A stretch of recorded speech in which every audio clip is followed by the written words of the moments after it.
আসসালামু আলাইকুম ভাই ও বন্ধুগণ, আপনারা আল্লাহর রহমতে ভালো আছেন? ইনশাল্লাহ আমিও আল্লাহর রহমতে ভালো আছি।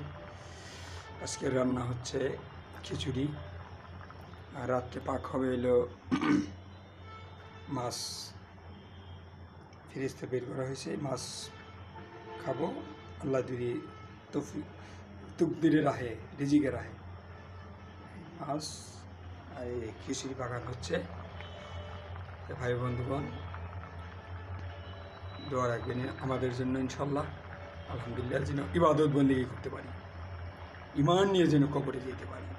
দেখেন, দুনিয়া একদিন ছিলাম না, একদিন থাকবো না। আল্লাহর হুকুমে আসছি, আল্লাহর হুকুমেই চলে যেতে হবে।